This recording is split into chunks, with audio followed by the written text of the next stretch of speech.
It has been over 7 months since Hurricane Michael hit the Florida Panhandle, but Congress still has not passed an emergency appropriation to help the area recover. Now, the Air Force has already robbed Peter to pay Paul, if you will, to get Tyndall Air Force Base operating again.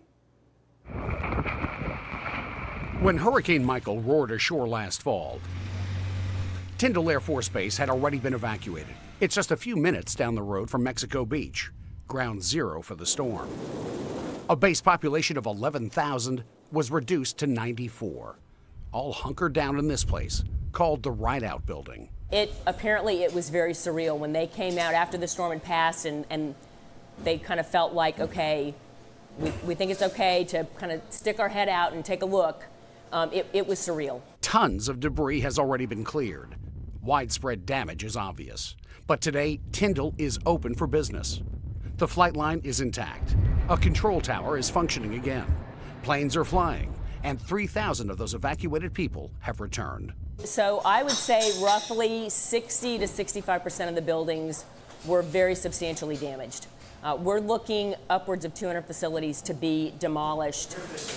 Getting Tyndall fixed is now the job of this woman, Brigadier General Patrice Melanson.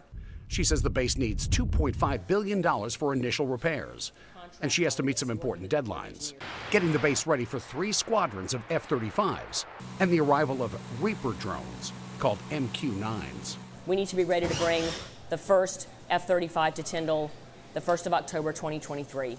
The longer we delay getting that money, the harder and harder it's going to be to effectively meet that deadline. An Air Force deadline of May 1st has come and gone without emergency funding from Congress. The Air Force has already shifted $300 million from projects at other bases to get repairs going here. There were, I believe, 61 projects over 18 states that have been deferred because we have reallocated those funds. But no new contracts for work can be awarded here until Congress approves more money. Congressman Matt Gaetz believes the total repair bill for Tyndall will be about $5 billion. Part of the dysfunction of Washington is that all this stuff is jammed up. Right now, the reason that we do not have a Hurricane Michael supplemental appropriation is because Democrats are holding it up for Puerto Rico funding. Providing the funds needed by Puerto Rico is essential, but we need to end this dysfunction and provide the funding needed by Florida and every other area of the country affected. All of us support our military. We know the importance of our military.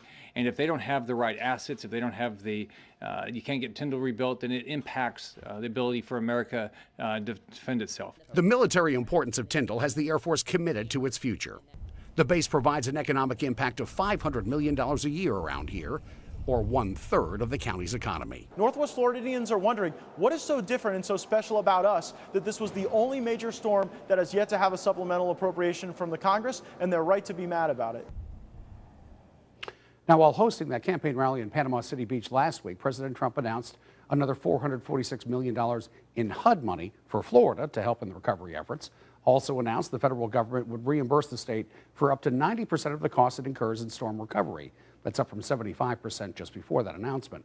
But Congress still has not passed an emergency appropriations bill to help Tyndall meet the deadlines for those new F-35s and those new drones.